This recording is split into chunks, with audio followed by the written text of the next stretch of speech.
आप सभी को मेरा नमस्कार। आज मैं गुनाहों का देवता भाग 6 लेकर आई हूँ। इससे पहले कि आप 5 भाग सुन चुके हैं। मिस्टर कैलाश मिश्रा से शादी की बात को लेकर सुधा बहुत दुखी है। इधर चंदर भी खुश नहीं है। सुधा बीमार हो जाती है और चंदर बहुत दुखी हो जाता है इससे। चलिए सुनते हैं आगे की कहानी। छी, आप समझदार हैं। दीदी ठीक हो जाएंगी, घबराने से काम नहीं चलेगा ना। आपको हमारी कसम है, उदास मत होइए, कुछ सोचिए मत। दीदी बीमार है, आप इस तरह से करेंगे तो काम कैसे चलेगा। उठिए, दीदी बुला रही हैं। चंदर गया। सुधा ने इशारे से पास बुलाकर बिठा लिया। चंदर, हमारा दिमाग ठीक नहीं है, बैठ जाओ, लेकिन कुछ बोलना मत, बैठे रहो। उसके बाद दिन भर अजब सा गुजरा। जब जब चंदर ने उठने की कोशिश की, सुधा ने उसे खींचकर बिठा लिया। घर तो उसने जाने ही नहीं दिया। बिनती वही खाना ले आई। सुधा कभी चंदर की ओर देख लेती, फिर तकिए में मुंह गड़ा लेती। बोली एक शब्द भी नहीं, लेकिन उसकी आंखों में अजब सी कातरता थी। पापा आए, घंटों बैठे रहे। पापा चले गए तो उसने चंदर का हाथ अपने हाथ में ले लिया। करवट बदली और तकिए पर अपने कपोलों से चंदर की हथेली दबाकर लेटी रही। पलकों से कितने ही गरम गरम आंसू गालों पर फिसलकर चंदर की हथेली भिगोते रहे। चंदर चुप रहा, लेकिन सुधा के आंसू जैसे नसों के सहारे उसके हृदय में उतर गए, और जब हृदय डूबने लगा तो उसकी पलकों पर उतर आए। सुधा ने देखा, लेकिन कुछ भी नहीं बोली। घंटा भर बहुत गहरी सांस ली, बेहद उदासी से मुस्कुराकर कहा, हम दोनों पागल हो गए हैं। क्यों चंदर? अच्छा, अब शाम हो गई है, जरा लॉन पर चलें? सुधा चंदर के कंधे पर हाथ रखकर खड़ी हो गई। बिनती ने दवा दी, थर्मामीटर से बुखार देखा, बुखार नहीं था। चंदर ने सुधा के लिए कुर्सी उठाई। सुधा ने हंसकर कहा, चंदर आज बीमार हूँ तो कुर्सी उठा रहे हो, मर जाऊंगी तो अर्थी उठाने भी आना, वरना नरक मिलेगा, समझे ना। छी, ऐसा कुबोल न बोला करो दीदी। सुधा लॉन में कुर्सी पर बैठ के बगल में नीचे चंदर बैठ गया। सुधा ने चंदर का सिर अपनी कुर्सी में टिका लिया और अपनी उंगलियों से चंदर के सूखे होंठों को छूते हुए कहा, चंदर आज मैंने तुम्हें बहुत दुखी किया। क्यों? लेकिन जाने क्यों दुखी न करती तो आज मुझे वह ताकत न मिलती जो मिल गई। और सहसा चंदर के सिर को अपने गोद में खींचती हुई सी सुधा ने कहा, आराध्य मेरे, आज तुम्हें बहुत सी बातें बताऊंगी, बहुत सी। बिनती उठकर जाने लगी तो सुधा ने कहा, कहाँ चली? बैठ तू यहाँ, तू गवाह रहेगी, ताकि बाद में चंदर यह न कहे कि सुधा कमजोर निकल गई। बिनती बैठ गई। सुधा ने क्षण भर आंखें बंद कर ली और अपनी बेड़ी पर पीठ से खींचकर गोद में डाल ली और बोली, चंदर आज कितने ही साल हुए जब से मैंने तुम्हें जाना है, तब से अच्छे बुरे सभी कामों का फैसला तुम ही करते रहे हो। आज भी तुम ही बताओ चंदर कि अगर मैं अपने आप को बहुत संभालने की कोशिश करती हूँ और नहीं संभाल पाती हूँ तो यह कोई पाप तो नहीं? तुम जानते हो चंदर, तुम जितने मजबूत हो उस पर मुझे घमंड है कि तुम कितनी ऊंचाई पर हो। मैं भी उतना ही मजबूत बनने की कोशिश करती हूँ, उतने ही ऊंचे उठने की कोशिश करती हूँ। अगर कभी कभी फिसल जाती है तो यह अपराध तो नहीं? नहीं, चंदर बोला। और अगर मैं उस अंतर्द्वंद के क्षणों में तुम पर कठोर हो जाती हूँ तो तुम सह लेते हो। मैं जानती हूँ तुम मुझे जितना स्नेह करते हो उसमें मेरी सभी दुर्बलताएं धुल जाती हैं, लेकिन आज मैं तुम्हें विश्वास दिलाती हूँ चंदर कि मुझे खुद अपनी दुर्बलताओं पर शर्म आती है, और आगे से मैं वैसे ही बनूंगी जैसा तुमने सोचा है। चंदर कुछ नहीं बोला, सिर्फ घास पर रखे हुए सुधा के पाँव को अपनी कांपती उंगलियों पर रख दी। सुधा कहती गई, चंदर आज से कुछ ही महीने पहले जब गेसु ने मुझसे पूछा था कि तुम्हारा दिल कहीं झुका था तो मैंने इनकार कर दिया था। कल पम्मी ने पूछा तुम चंदर को प्यार करती हो तो मैंने इनकार कर दिया था। मैं आज भी इनकार करती हूँ कि मैंने तुम्हें प्यार किया या तुमने मुझे प्यार किया है। मैं समझती हूँ कि तुम भी समझते हो, लेकिन यह न तुमसे छुपा है न मुझसे कि तुमने जो कुछ दिया है वह प्यार से कहीं ज़्यादा ऊंचा है और प्यार से कहीं ज़्यादा महान है। मैं प्यार नहीं करना चाहती थी, मैंने परसों इनकार कर दिया था। इतनी रोई थी, खींची थी, बाद में सोचा कि यह गलत है, यह स्वार्थ है। जब पापा मुझे इतना प्यार करते हैं तो मुझे उनका दिल नहीं दुखाना चाहिए। पर मन के अंदर की जो खींच थी, जो कुढ़न थी, वह कहीं तो उतरती ही, वह मैं अपने पर उतार देना चाहती थी। मन में आता था अपने को कितना कष्ट दे डालूं, इसीलिए अपने गैरेज में जाकर मोटर संभाल रही थी, लेकिन वहाँ भी असफल रही और अंत में खींच अपने मन पर भी न उतार कर उस पर उतारी जिसको मैंने अपने से भी बढ़कर माना है। वह खींच उतरी तुम पर। चंदर ने सुधा की ओर देखा। सुधा मुस्कुराकर बोली, ना ऐसे मत देखो, यह मत समझो कि मैं आज के व्यवहार के लिए तुमसे क्षमा मांगूंगी। मैं जानती हूँ मांगने से तुम दुखी भी होगे और डांटने भी लगोगे। खैर, आज से मैं अपना रास्ता पहचान गई हूँ। मैं जानती हूँ कि मुझे कितना संभल कर चलना है। तुम्हारे सपनों को पूरा करने के लिए मुझे अपने को क्या बनाना होगा, यह भी मैं समझ गई हूँ। मैं खुश रहूँगी, सबल रहूँगी और सशक्त रहूँगी, और जो रास्ता तुम दिखलाओगे उधर ही चलूँगी। लेकिन एक बात बताओ चंदर, मैंने ब्याह कर लिया और वहाँ सुखी न रह पाई, फिर और उन्हें वह भावना उपासना न दे पाई, और फिर तुम्हें दुख हुआ तब? चंदर ने एक घास का तिनका तोड़कर कहा, देखो सुधा, एक बात बताओ, अगर मैं तुम्हें कुछ कह देता हूँ और उस पे तुम मुझे को वापस दे देती हो तो कोई ऊंची बात नहीं हुई।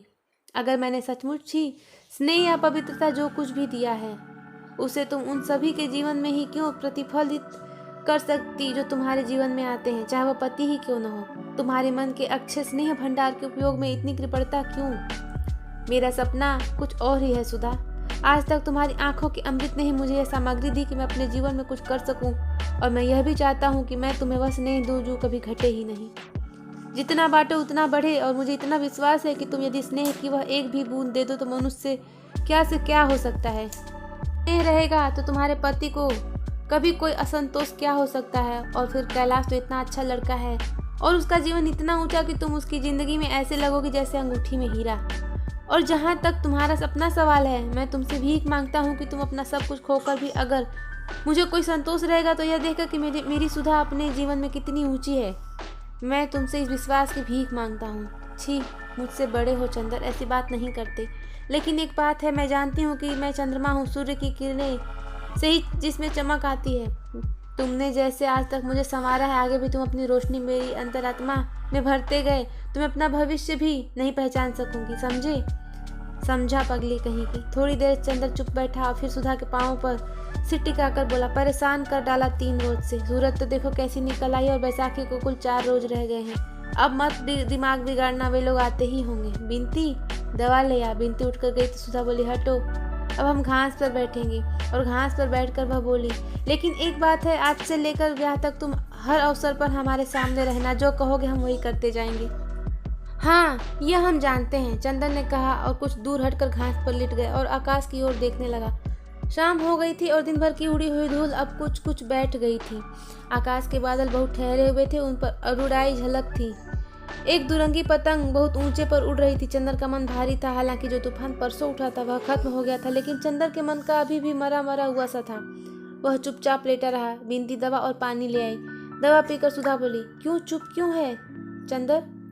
कोई बात नहीं। फिर बोलते क्यों नहीं? देखा बिनती, अभी अभी क्या कह रहे थे और अब इन्हें देखो। सुधा बोली, हम अभी बताते हैं इन्हें। बिनती बोली और गिलास में थोड़ा सा पानी लेकर चंदर की ओर ऊपर फेंक दिया। चंदर चौंक कर उठ बैठा और बिगड़ कर बोला, यह क्या बदतमीजी है, अपनी दीदी को यह सब दुलार दिखाया करो। तो क्यों पड़े थे ऐसे? बात करेंगे ऋषियों मुनियों जैसे और उदास रहेंगे बच्चों की तरह। वाह अरे चंदर बाबू, बिनती ने हंसकर कहा। दीदी, ठीक किया ना मैंने? बिल्कुल ठीक, ऐसे ही इनका दिमाग ठीक होगा। इतने में डॉक्टर शुक्ला और कुर्सी पर बैठ गए। सुधा के हाथों पर हाथ रखकर देखा, अब तो तू ठीक है? हाँ पापा। बिनती, कल तुम्हारी माताजी आ रही हैं, अब बैसाखी की तैयारी करनी है। सुधा के जेठ आ रहे हैं और सास। सुधा चुपचाप उठकर चली गई। चंदर, बिनती और डॉक्टर साहब बैठे उस दिन का बहुत सा कार्यक्रम बनाते रहे। चंदर को सबसे बड़ा संतोष था कि सुधा ठीक हो गई थी। बैसाखी पूनों के एक दिन पहले से ही बिनती को इतना घर साफ कर डाला था कि घर चमक उठा था। यह बात तो दूसरी है कि स्टडी रूम की सफाई बिनती ने चंदर के बहुत से कागज बुहार कर फेंक दिए थे, और आंगन धोते वक्त उसने चंदर के कपड़ों को छींटों से तर कर दिया था। उसके बदले में चंदर ने बिनती को डांटा था और सुधा देख देख कर हंस रही थी और कह रही थी, तुम क्यों चिढ़ रहे हो? तुम्हें देखने थोड़ी ही आ रहे हैं हमारी सास। बैसाखी पूनों की सुबह डॉक्टर साहब और बुआ जी गाड़ी लेकर उनको लिवाने गए। चंदर बाहर बरामदे में बैठा बात पढ़ रहा था और सुधा अंदर कमरे में बैठी थी।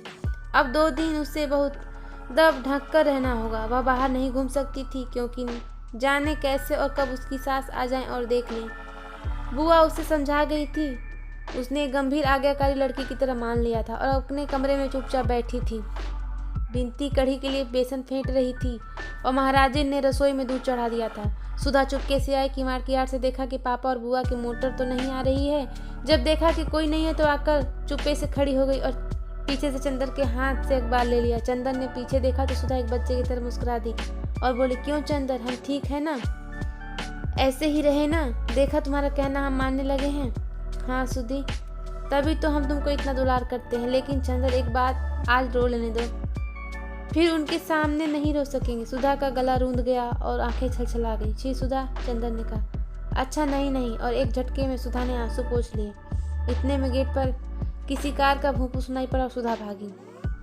अरे यह तो पम्मी की कार है, चंदर बोला। सुधा रुक गई। पम्मी ने पोर्टिको में आकर कार रोकी। हेलो मेरे जुड़वा मित्र, क्या हाल है तुम लोगों का, और हाथ मिलाकर बेतकल्लुफी से कुर्सी खींचकर बैठ गई।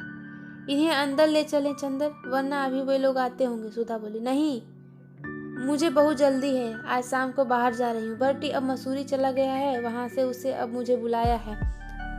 उसके हाथ में कहीं शिकार में चोट लग गई, मैं तो आज जा रही हूँ। सुधा बोली, हमें ले चलिएगा। चलिए कपूर, तुम भी चलो, जुलाई में लौट आना, पम्मी ने कहा। जब अगले साल हम लोगों की मित्रता की वर्षगांठ होगी तो मैं चलूंगा, चंदर ने कहा। अच्छा विदा, पम्मी बोली। चंदर और सुधा ने हाथ जोड़े तो पम्मी ने आगे बढ़कर सुधा का मुंह अपनी हथेलियों में उठाकर उसकी पलकें चूम ली और बोली, तुम्हारी पलकें बहुत अच्छी लगती हैं। अरे इनमें आंसुओं का स्वाद है, भी रोई थी क्या? सुधा झेंप गई। चंदर के कंधे पर हाथ रखकर पम्मी ने कहा, कपूर तुम खत जरूर लिखते रहना, चलते तो बड़ा अच्छा रहता। अच्छा, आप दोनों मित्रों का समय अच्छी तरह बीते। और पम्मी चल दी। थोड़ी देर में डॉक्टर साहब की कार आई। सुधा ने अपने कमरे के दरवाजे बंद कर लिए। बिनती ने सिर पर पल्ला ढक लिया और चंदर दौड़कर बाहर गया। डॉक्टर साहब के साथ जो सज्जन उतरे थे वे ठिगने से, गोरे से, गोल चेहरे के कुलीन सज्जन थे और खद्दर का कुर्ता और धोती पहने हुए थे। हाथ में एक छोटा सा सफरी बैग था। चंदर ने लेने को हाथ बढ़ाया तो हंसकर बोले, नहीं जी, क्या इतना सा बैग लेकर चलने में मेरा हाथ थक जाएगा? आप लोग तो खातिर करके मुझे महत्वपूर्ण बना देंगे। सब लोग स्टडी रूम में गए। वहीं डॉक्टर शुक्ला ने परिचय करा, हमारे शिष्य और लड़के, प्रांत के होनहार अर्थशास्त्री चंद्र कुमार कपूर, और आप शाहजहांपुर के प्रसिद्ध कांग्रेसी कार्यकर्ता और म्यूनिसिपल कमिश्नर के श्री शंकर लाल मिश्र।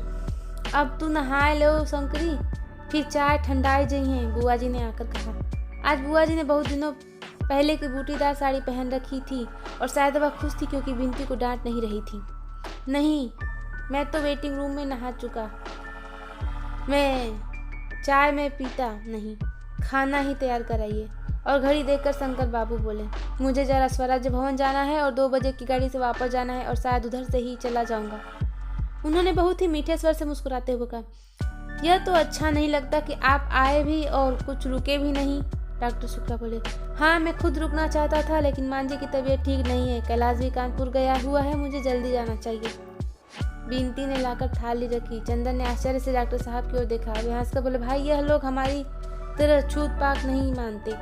शंकर तुम्हारे संप्रदाय के हैं, यही कच्चा खाना खा लेंगे। इन्हें ब्राह्मण कहत के है, ई तो किरिस्तान है, हमरो धर्म बिगाड़िए यहाँ आए के। बुआ जी बोली। बुआ जी ने शादी तय कराई थी, लड़का बताया था और दूर के रिश्ते में वे कैलाश और शंकर की भाभी लगती थी। शंकर बाबू ने हाथ धोए, कुर्सी खींचकर बैठ गए। चंदर की ओर देखकर बोले, आइए होनहार डॉक्टर साहब, आप तो मेरे साथ खा सकते हैं। नहीं आप खाइए, चंदर ने तकल्लुफ करते हुए कहा। अजी वाह, मैं ब्राह्मण हूँ शुद्ध, मेरे साथ खाना खाकर आपको जल्दी मोक्ष मिल जाएगा। कहीं हाथ में तरकारी लग गई तो आपके लिए स्वर्ग का फाटक फौरन खुल जाएगा। आओ। और 2 खोर खाने के बाद शंकर बाबू ने बुआ जी से कहा, यही बहू है जो लड़की थाली रख कर गई थी? अरे राम कहो, हमार छोरी है बिनती, पहचानते हो नहीं? पिछले साल तो मुन्ने की विवाह में देखे हो वो। बुआ बोली। शंकर बाबू कैलाश से काफी बड़े थे लेकिन देखने में बहुत बड़े नहीं लगते थे। खाते पीते बोले, डॉक्टर साहब लड़की से कहिए रोटी दे जाए, मैं इसी तरह देख लूंगा और ज्यादा तड़क भड़क की कोई जरूरत नहीं है। डॉक्टर साहब ने बुआ जी को इशारा किया और वे उठकर चली गई। थोड़ी देर में सुधा आई, सादी सफेद धोती हाथ में रोटी ली। दरवाजे पर आकर हिचकी फीच आकर चंदर से बोली, रोटी लोगे? और बिना चंदर की आवाज़ सुने रोटी चंदर के आगे रखकर बोली, और क्या चाहिए? मुझे कढ़ी चाहिए, शंकर बाबू ने कहा। सुधा गई और कढ़ी ले आई, शंकर बाबू के सामने रख दी। शंकर बाबू ने आंखें उठाकर सुधा की ओर देखा। सुधा ने निगाहें नीची कर ली और चली गई। बहुत अच्छी है लड़की, शंकर बाबू ने कहा। इतनी पढ़ी लड़की में इतनी शर्म लिहाज नहीं मिलती। सचमुच जैसे आपकी एक ही लड़की थी, आपने उसे खूब बनाया है। कैलाश की बिल्कुल योग्य लड़की है। यह तो कहिए डॉक्टर साहब कि शिष्टा प्रबल होती है, वरना हमारा कहाँ सौभाग्य था। जब से मेरी पत्नी मरी तभी से माताजी कैलाश के विवाह की जिद कर रही हैं। कैलाश अंतरजातीय विवाह करना चाहता था, लेकिन हम तो अपनी जाति में ही इतना अच्छा संबंध मिल गया। तो तोहरो अबहिन कौन सी वैस आ गई? तू हो काहे नहीं बहुरिया ले आते हो? सुधी के अकेल मन न लगी, बुआ जी बोली। शंकर बाबू कुछ नहीं बोले। खाना खाकर उन्होंने हाथ धोए और घड़ी देखा। अब थोड़ा सो लूं, ये जाने दीजिए, आइए बातें करें हाँ और हम आप, उन्होंने चंदर से कहा। 1-2 बजे तक चंदर शंकर बाबू से बातें करता रहा और डॉक्टर साहब और सुधा वगैरह खाना खाते रहे। शंकर बाबू बहुत हंसमुख थे, बहुत बातूनी भी। चंदर को तो कैलाश से भी ज़्यादा शंकर बाबू पसंद आए। बातें करने से मालूम हुआ कि शंकर बाबू की आयु अभी 30 वर्ष से अधिक की नहीं है और 5 वर्ष का बच्चा है। उसी के होने में उनकी पत्नी मर गई। अभी विवाह नहीं करेंगी। वे गांधीवादी हैं, कांग्रेस के प्रमुख स्थानीय कार्यकर्ता है और म्यूनिसिपल कमिश्नर है। घर के जमींदार हैं। कैलाश बरेली में पढ़ता था। अब भी कैलाश का कोई इरादा किसी प्रकार की नौकरी या व्यापार करने का नहीं। मजदूरों के लिए साप्ताहिक पत्र निकालने का इरादा कर रहा है। वह सुधा को बजाय घर पर रखने के अपने साथ रखेगा, क्योंकि वह सुधा को आगे पढ़ाना चाहता है, सुधा को राजनीति क्षेत्र में लाना चाहता है। बीच में एक बार बिनती आई, उसने चंदर को बुलाया। चंदर बाहर गया तो बिनती ने कहा, दीदी पूछ रही है कितनी देर में जाएंगे? क्यों कह रही हैं? अब चंदर को याद थोड़े ही है कि सुधा भी इसी घर में है, उन्हीं से बातें कर रहे हैं। चंदर हंस दिया और कुछ नहीं कहा। बिनती बोली, ये लोग तो बहुत अच्छे हैं। मैं तो कहूँ कि सुधा दीदी को इनसे अच्छा परिवार मिलना मुश्किल है। हमारे ससुर की तरह नहीं है ये लोग। हाँ, फिर भी सुधा इनकी सेवा नहीं कर रही और इनकी। बिनती, तुम सुधा को कुछ शिक्षा दे दो इस मामले में। हाँ, हम सेवा करने की शिक्षा दे देंगे। ब्याह करने के बाद की शिक्षा अपनी पम्मी से दिलवा देना।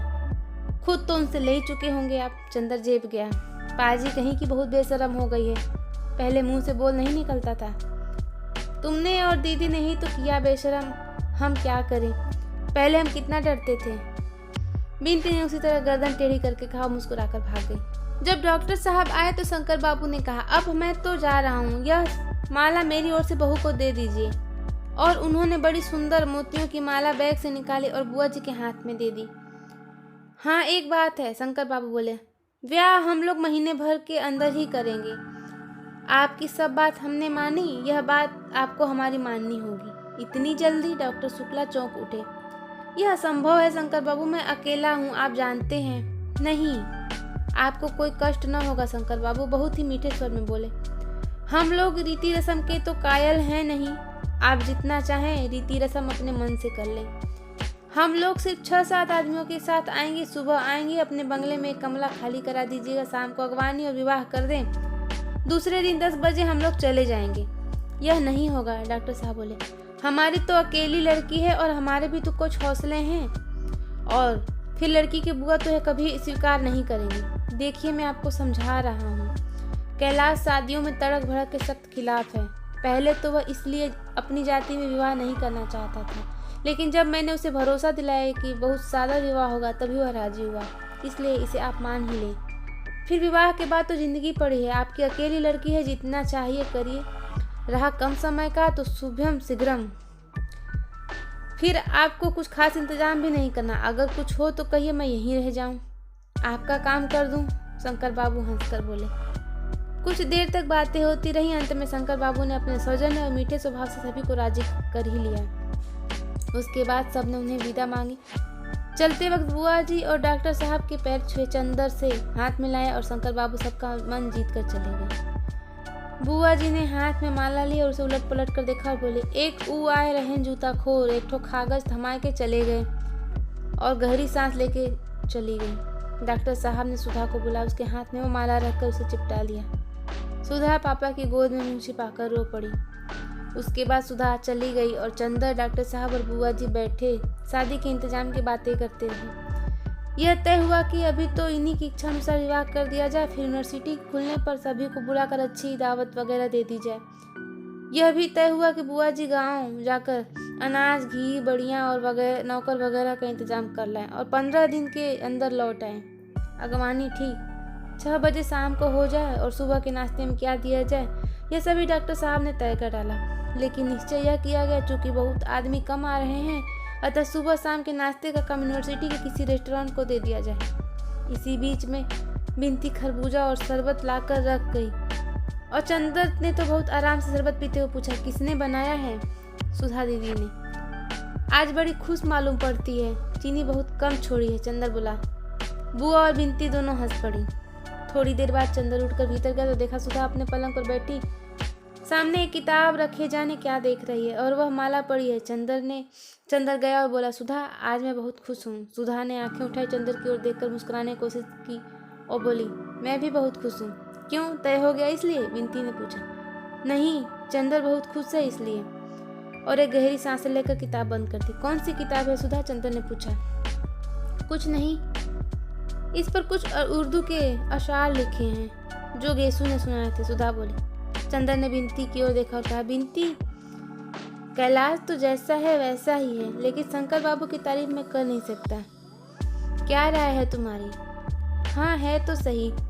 दीदी इतनी सुखी रहेंगी कि बस। दीदी हमें भूल मत जाना, समझी? बिनती बोली। और हमें भी मत भूलना सुधा, चंदर ने सुधा की उदासी दूर करने के लिए छेड़ते हुए कहा। हाँ, तुम्हें भूले बिना कैसे काम चलेगा? सुधा ने और भी गहरी सांस लेते हुए कहा और एक आंसू गालों पर फिसल ही आया। अरे पगली, तुम सब अपने अंदर चंदर के लिए कर रही हो, उसकी आज्ञा मानकर कर रही हो, फिर यह आंसू कैसे? छी, यह माला अपने सामने क्यों रखकर क्या कर रही हो? चंदर ने बहलाया। माला तो दीदी इसलिए सामने रखी थी। बतलाऊं? बिनती बोली। असल में रामायण की कहानी तो सुनी है चंदर तुमने। रामचंद्र ने अपने एक भक्त को मोती की माला दी थी तो वह उसे दांत से तोड़कर देख रहा था कि उसके अंदर राम नाम है या नहीं। सो यह माला सामने रखकर देख रहे कि इसमें कहीं चंदर की झलक है या नहीं। चुप गिलहरी कहीं की। सुधा हंस पड़ी। बहुत बोलना आ गया है, सुधा ने हंसते हुए बनावटी गुस्से से कहा। फिर सुधा तकिए से टिक कर बैठ गई। आज गेसू नहीं है, मुझे गेसू की बहुत याद आ रही है। क्यों? इसलिए कि आज उसके कई शेर याद आ रहे हैं। एक दफे उसने सुनाया था, ये आज फिजा खामोश है क्यों, हर जर्रे को आखिर होश है क्यों, या तुम ही किसी की हो न सके या तुम्हारा हो न सका। उसी की अंतिम पंक्ति है, मौजें भी हमारी हो न सकी, तूफान भी हमारा हो न सका। वाह, यह पंक्ति बहुत अच्छी है, चंदन ने कहा। आज गेसू होती तो बहुत बातें करते, सुधा बोली। देखो चंदर, जिंदगी भी क्या है, आदमी क्या सोचता है और क्या हो जाता है। आज से 3-4 महीने पहले मैंने क्या सोचा था। क्लासरूम से भागकर हम लोग पेड़ के नीचे लेटकर बातें करते थे। मैं तो हमेशा कहती थी मैं शादी नहीं करूँगी, पापा को समझा लूँगी। उस दिन क्या मालूम था कि इतनी जल्दी जुए के नीचे गर्दन डाल देनी होगी और पापा को भी जीत कर किसी दूसरे से हार जाना होगा। अभी उसकी तय भी नहीं हुई और मेरी महीने भर बाद मेरी। सुधा थोड़ी देर चुप रही और दूसरी बात उसकी जो मैंने तुम्हें बताई थी, उसने तब कहा था जब किसी के कदम हट जाते हैं सिर के नीचे से तब मालूम होता है कि हम किसका सपना देख रहे थे। पहले हमें भी नहीं मालूम होता कि हमारे सिर किसके कदमों पर झुके हैं। याद है मैंने तुम्हें बताया था, तुमसे पूछा था? याद है, चंदर ने कहा। बिनती उठकर चली गई, लेकिन सुधा या चंदर किसी ने ध्यान भी नहीं दिया। चंदर बोला, लेकिन सुधा, इन सब बातों को सोचने से क्या फायदा, आगे का रास्ता सामने है, बढ़ो। हाँ, सोच तो है ही देवता मेरे। कभी कभी जाने कितनी पुरानी बातें मन में आ ही जाती हैं और मन करता है कि मैं सोचती ही जाऊं। जाने क्यों मन को बड़ा संतोष मिलता है। और चंदर, जब मैं वहाँ रहूंगी तुमसे दूर तो इन्हीं स्मृतियों के अलावा और क्या शेष रहेगा। तुम्हें वह दिन याद है जब मैं गेसू के यहाँ नहीं जा पाई थी और उस स्थान पर हम लोगों का झगड़ा हो गया था? चंदर, वहाँ सब कुछ है, लेकिन मैं लड़ूंगी झगड़ूंगी किससे वहाँ? चंदर एक फीकी सी हंसी हंसकर बोला, अब क्या जन्म भर बच्ची ही बनी रहोगी? हाँ चंदर, चाहती तो यही थी, लेकिन जिंदगी ने जबरदस्ती सब सुख छीन लेती है और बदले में कुछ भी नहीं देती। आओ चलो लॉन पर चलें, शाम को तुमसे बातें ही करेंगे। उसके बाद सुधा रात को 8 बजे ही उठी। जब बुआ तैयार होकर स्टेशन जा रही थी और ड्राइवर मोटर निकाल रहा था, उदास टिमटिमाते हुए सितारों ने देखा कि चंदर और सुधा दोनों की आंखों में आंसुओं की अवशेष नमी झिलमिला रही थी। उठते हुए सुधा ने क्षण भर चंदर की ओर देखा। चंदर ने सिर झुका लिया और बहुत उदास आवाज में कहा, चलो सुधा, बहुत देर कर दी हम लोगों ने। 15 दिन बाद बुआ आई तो उन्होंने घर की शक्ल ही बदल दी। दरवाजे पर और बरसाती में हल्दी हाथों की छाप लग गई। कमरों में सभी सामान हटाकर दरियां बिछा दी गई और सबके अंदर वाले रूम में सुधा का सब सामान रख दिया गया। स्टडी रूम की सभी किताबें समेट दी गई और वहाँ एक बड़ी सी मशीन लाकर रख दी गई थी जिस पर बैठकर बिनती सिलाई करती थी। उसी को कपड़े और गहनों का घर भंडार बनाया गया था। उसकी चाबी बिनती बुआ के पास रहती थी। गांव में से एक महाराजिन, एक कहारिन, 2 मजदूर आए थे। वे सभी गैरेज में सोते थे और दिन भर काम करते थे और पानी पीने को मांगते रहते थे। सभी कुर्सियां और सोफा सेट निकलवाकर साइबान में लगवा दिए गए थे। रसोई के पार वाली कोठरी में कुल्हड़, पत्तलें, प्याले वगैरह थे। पूजा वाले कमरे में शक्कर, घी, तरकारी और अनाज था। मिठाई कहाँ रखी जाएगी, इस पर बुआ जी, महाराजिन और बिनती में घंटे भर तक बहस हुई।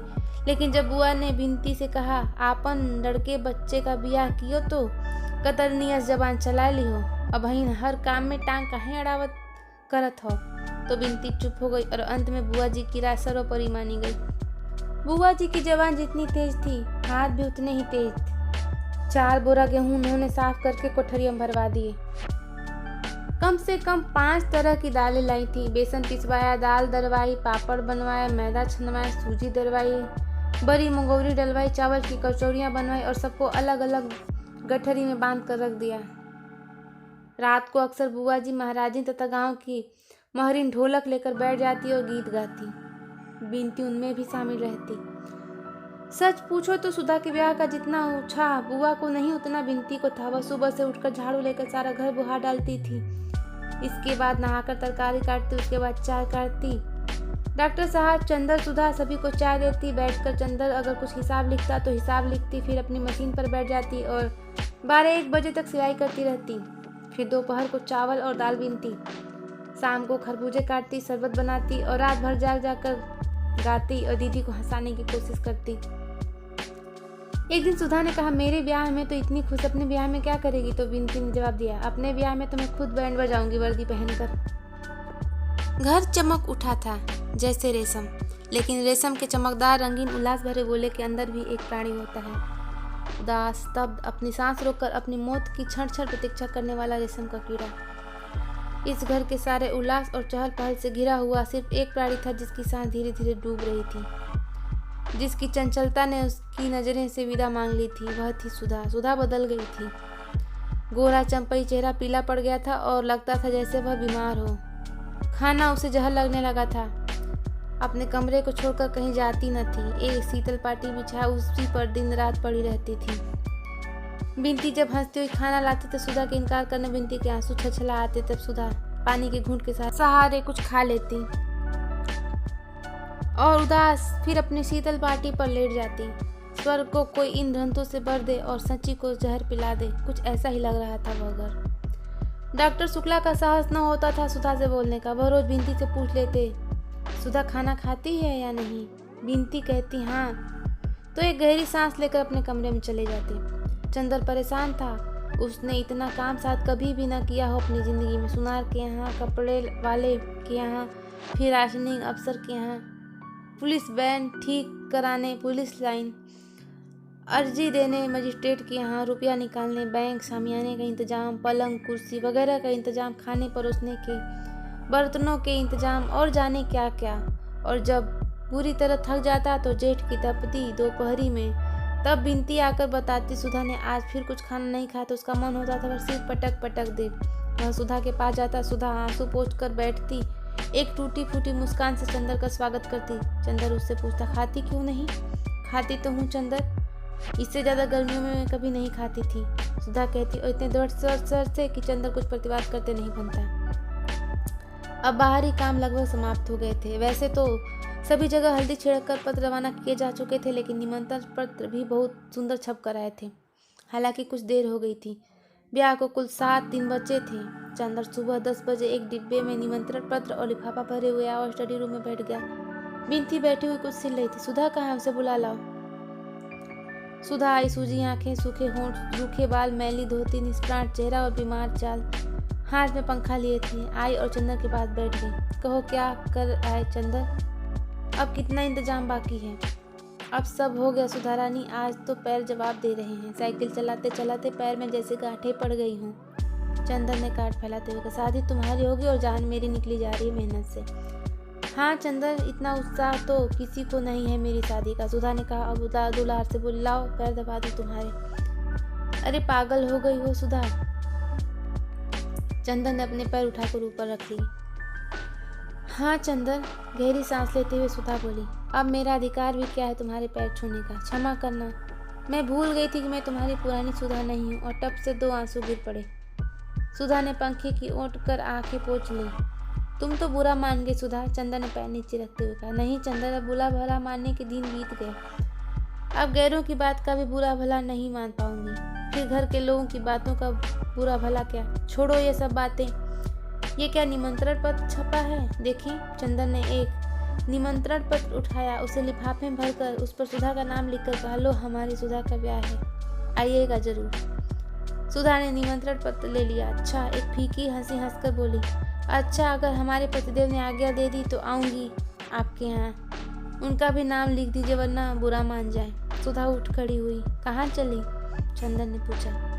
यहाँ बहुत रोशनी है, मुझे अपना अंधेरा कमरा ही अच्छा लगता है, सुधा बोली। चलो बिनती, वहीं कार्ड ले चलो, चंदन ने कहा। आओ सुधा, आज कार्ड लिखते जाएंगे, तुमसे बातें करते जाएंगे। जिंदगी देखो सुधी, आज 15 दिन से तुमसे 2 मिनट बैठकर बात भी न कर सके। अब क्या करना है चंदर? जैसा कह रहे हो वैसा तो कर रही हूँ। अभी कुछ और बाकी है क्या? बता दो, वह भी कर डालूं। तब तो रो पीट कर ऊंचा बनना ही है। बिनती ने कार्ड समेटे तो सुधा डांट कर बोली, रख इसे यहीं। चली उठा के, बड़ी चंदर की आज्ञाकारी बनी है। ये भी हमारी जान के गाहक हो गई। अब हमारे कमरे में लाई ये सब तो टांग तोड़ दूंगी पाजी कहीं की। बिनती ने कार्ड धर दिए। नौकर ने आकर कहा, बाबूजी कुम्हार अपना हिसाब मांगता है।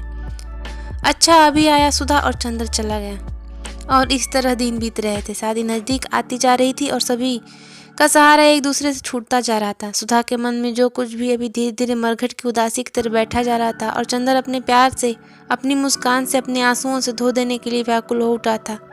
लेकिन यह जिंदगी थी कि जहाँ प्यार हार जाता है, मुस्कानें हार जाती हैं, आंसू हार जाते हैं, तस्तरी, प्याले, कुल्हड़, पत्तले, कालीने, दरियाँ और बाजे जीत जाते हैं।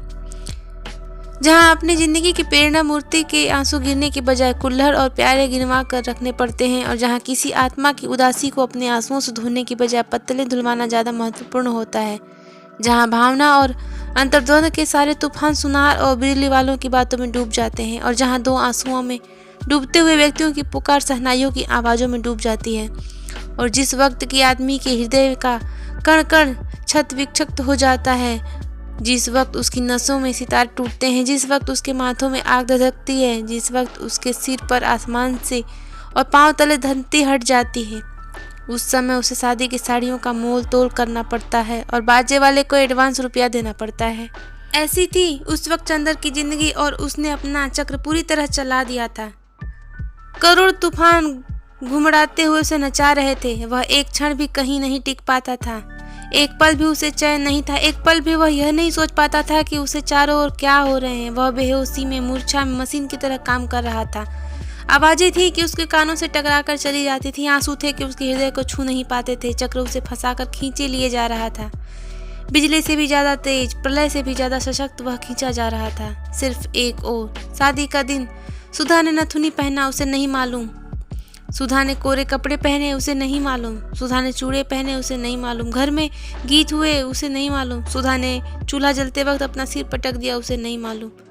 वह व्यक्ति नहीं था, वह तूफान में उड़ता हुआ एक पीला पत्ता था जो वात्या चक्र में उलझ गया था और झोंके से उसे नचाए जा रहे थे। और उसे होश तब आया जब बिनती जबरदस्ती उसका हाथ पकड़कर खींच ले गई। बारात के आने के एक दिन पहले उस छत पर जहाँ सुधा पड़ी रो रही थी, चंदर को ढकेल कर चली गई। चंदर के सामने सुधा थी, सुधा जिससे वह नहीं पता क्यों बचना चाहता था। अपनी आत्मा के संघर्षों से, अपने अंतःकरण के घावों की कसक से घबराकर जैसे कोई आदमी एकांत कमरे में भागकर भीड़ से मिल जाता है, भीड़ के निरर्थक शोर से अपने को खो देता है, बाहर के शोर के अंदर में तूफान अंदर भुला देना चाहता है, उसी तरह चंदर पिछले हफ्ते से सब कुछ भूल गया। उसे सिर्फ एक चीज याद रहती थी, शादी का प्रबंध। सुबह से लेकर सोने के वक्त तक वह इतना काम कर डालना चाहता था कि उसे एक क्षण भी बैठने का मौका न मिले, और सोने से पहले वह इतना थक जाए कि इतना चूर चूर हो जाए कि लेटते ही नींद उसे जकड़ ले और उसे बेहोश कर दे। लेकिन उस वक्त बिनती ने उसे विस्मरण स्थल में खींचकर एकांत में ले आई थी, जहाँ उसकी ताकत और उसकी कमजोरी, उसकी पवित्रता और उसका पाप, उसकी मुस्कान और उसके आंसू, उसकी प्रतिभा और उसकी स्मृति, उसकी सुधा अपनी जिंदगी के चिरंतन मोड़ पर खड़ी अपना सब कुछ लुटा रही थी। चंदर को लगा जैसे उसे अभी चक्कर आ जाएगा। वह अकुलाकर खाट पर बैठ गया। शाम थी, सूरज डूब रहा था और दिन भर की तपी हुई छत जलती हुई बरसाती के नीचे एक खटहरी खाट पर सुधा लेटी थी। एक पीली महीन धोती पहने, कोरी मार्किन की कुर्ती पहने, रूखे चिकने हुए बाल और नाक में बहुत सी नथ। 15 दिन के आंसुओं ने चेहरे को जाने कैसा बना दिया था। न चेहरे पर सुकुमारता थी, न कठोरता, न रूप था, न ताजगी। सिर्फ ऐसा लगता था जैसे सुधा का सब कुछ लूटा जा रहा है। न केवल प्यार और जिंदगी लूटी है, वरन आवाज भी लूट गई है, और वह नीरवता भी, वैभव भी लूट गया और याचना भी। सुधा ने अपने पीले पल्ले से आंसू पोंछे और उठकर बैठ गई। दोनों चुप। पहले कौन बोले? बिनती आई और चंदर और सुधा का खाना रखकर चली गई। खाना खाओगे सुधा? चंदर ने पूछा। सुधा कुछ बोली नहीं, सिर्फ सिर हिला दिया और डूबते हुए सूरज और उड़ने हुए बादलों की ओर देखकर जाने क्या सोचने लगी। चंदर ने थाली खिसका दी और सुधा को अपनी ओर खींचकर बोला, सुधा, इस तरह कैसे काम चलेगा? तुम्ही को देखकर तो मैं धीरज संभालूंगा, बताओ, और तुम ही यह कर रही हो। सुधा चंदर के पास खिसक कर आई और 2 मिनट तक चुपचाप चंदर की ओर फटी हुई पथराई आंखों से देखती रहो। एकदम हृदय को फाड़ देने की आवाज में चीख कर रो उठी, चंदर, अब क्या होगा? चंदर की समझ नहीं आया वह क्या करे। आंसू उसके सूख रहे थे, वह रो नहीं सकता था। कहीं कोई पत्थर रखा था जो आंसुओं की बूंदों को बनने के साथ ही सोख लेता था, लेकिन वह तड़प उठा। सुधा, वह घबरा कर बोला, सुधा, तुम्हें हमारी कसम है, चुप हो जाओ, चुप, बिल्कुल चुप। हाँ, ऐसे ही। सुधा चंदर के पाँव में मुंह छिपाए थी। उठकर बैठो ठीक से। सुधा, इतना समझ बूझ कर जब यह सब करती हो, छी। तुम्हें अपना दिल मजबूत करना चाहिए, वरना पापा को कितना दुख होगा। पापा ने तो मुझसे बोलना भी छोड़ दिया है। चंदर, पापा से कह दो आज तो बोल दें, कल से हम उन्हें परेशान करने नहीं आएंगे, कभी नहीं आएंगे। अब उनकी सुधा को सब ले जा रहे हैं, जाने कहाँ ले जा रहे हैं। और वह फिर फपक कर रो पड़ी। चंदर ने बिनती से पापा को बुलवाया। सुधा को रोते हुए देखकर बिनती खड़ी हो गई। दीदी, रो मत दीदी, फिर हम किसके भरोसे यहाँ रहेंगे। और सुधा को चुप कराते कराते बिनती भी रोने लगी और आंसू पोंछते हुए चली गई। पापा आए, सुधा चुप हो गई और कुछ नहीं कहा, फिर रोने लगी। डॉक्टर शुक्ला भर्राए गले से बोले, मुझे यह रोवाई अच्छी नहीं लगती। यह भावुकता क्यों? तुम पढ़ी लिखी लड़की हो, इसी दिन के लिए तुम्हें पढ़ाया लिखाया था, भावुकता से क्या फायदा। कहते कहते डॉक्टर शुक्ला खुद रोने लगे। चलो चंदर, यहाँ से अभी जनवासा ठीक करवाना है। चंदर और डॉक्टर शुक्ला दोनों उठकर चले गए। अपनी शादी के पहले, हमेशा के लिए अलग होने से पहले सुधा को इतना ही मौका मिली। उसके बाद सुबह 6 बजे गाड़ी आती थी, लेकिन खुशकिस्मती से गाड़ी लेट थी। डॉक्टर शुक्ला और अन्य लोग बारात का स्वागत करने स्टेशन पर जा रहे थे, पर चंदर घर पर ही रह गया जनवासे का इंतजाम करने। जनवासा बगल में था। माथुर साहब के बंगले के दोनों हॉल और कमरा खाली करवा लिया गया था। चंदर सुबह 6 बजे ही आ गया था और जनवासे में सब सामान लगवा दिया था। नहाने का पानी और बाकी इंतजाम वह घर कर आया। जलपान इंतजाम तो केदार के हाथ में था, लेकिन कुछ तौलिए भिजवाने थे। बिनती, कुछ तौलिए निकाल लो, चंदर ने बिनती से कहा। बिनती उर्द की दाल हो रही थी। उसने फौरन उठकर हाथ धोकर कमरे की ओर चली गई। ए बिनती, बुआ जी ने भंडारे के अंदर से आवाज लगाई। जाने कहाँ मर गई है मुँह झौंसी। अरे सिंगार पटार बाद में कर लियो, काम में तनिक दीदा कैले लगते। बेसन का कनस्तर कहाँ रखा है? अभी आए, बिनती ने चंदर से कहा और अपनी माँ के पास दौड़ी। 15 मिनट हो गए, बिनती लौटी ही नहीं। ब्याह का घर, हर तरफ से बिनती की पुकार मचती और बिनती पंख लगाए उड़ रही थी। जब बिनती नहीं लौटी तो चंदर ने सुधा को ढूंढकर कहा, सुधी, एक बहुत बड़ा सा तौलिया निकाल दो। सुधा चुपचाप उठी और स्टडी रूम में चली गई। चंदर भी पीछे पीछे गया। बैठो, अभी निकाल कर लाते हैं, सुधा ने भरी हुई आवाज में कहा। अब कमरे में चली गई। वहां से लौटी तो हाथ में मीठे तस्तरी थे। अरे खाने का वक्त नहीं है सुधा, 8 बजे लोग आ जाएंगे, अभी 2 घंटे हैं, खा लो चंदर। अब कभी तुम्हारे नाम में हर्जा करके खाने को नहीं कहूँगी, सुधा बोली। चंदर चुप। याद है चंदर इस जगह आंचल में छिपाकर नान खटाई लाई थी। आओ आज अपने हाथों से खिला दूं, कल से हाथ पर आए हो जाएंगे। और सुधा ने एक इमरती तोड़कर चंदर के मुंह में दे दी। चंदर के आंखों से 2 आंसू छलक आए। सुधा ने अपने हाथ में आंसू पोंछ लिए और बोली, चंदर घर में कोई खाने का ख्याल करने वाला नहीं है, खाते पीते जाना। तुम्हें हमारी कसम है, मैं शाहजहांपुर से लौट कर आऊंगी तो तुम दुबले मत मिलना। चंदर कुछ बोला नहीं, आंसू बहते गए। सुधा खिलाती गई, वह खाता गया। सुधा ने गिलास में पानी दिया, उसने हाथ धोया और जेब से रुमाल निकाला। क्यों आज आंचल में हाथ नहीं पोंछोगे, सुधा बोली। चंदर ने आंचल हाथ में ले लिया और पलकों पर आंचल दबाकर फूट फूट कर रो पड़ा। छी चंदर, आज तो हम संभल गए हैं, हमने सब स्वीकार कर लिया चुपचाप। अब तुम कमजोर मत बनो, तुमने कहा था मैं शांत रहूं तो शांत हो गई, अब क्यों मुझे भी रुलाओगे। उठो चंदर। चंदर उठ खड़ा हुआ। अरे आज तो लड़ लो चंदर, आज से खत्म कर देना। इतने बिनती तौलिया ले आई। दीदी इन्हें कुछ खिला दो, ये खा नहीं रहे, बिनती ने कहा। खिला दिया, सुधा बोली। देखो चंदर, आज मैं नहीं रहूंगी, लेकिन एक शर्त पर, तुम बराबर मेरे सामने रहना। मंडप में रहोगे ना? हाँ रहूंगा, चंदर ने आंसू पीते हुए कहा। कहीं चले मत जाना, मेरी आखिरी विनती है, सुधा बोली। चंदर तौलिया लेकर चला गया। कहानी गुनाहों का देवता भाग 6 को हम यहीं पर समाप्त करते हैं। आगे की कहानी अगले भाग में सुनेंगे। तब तक के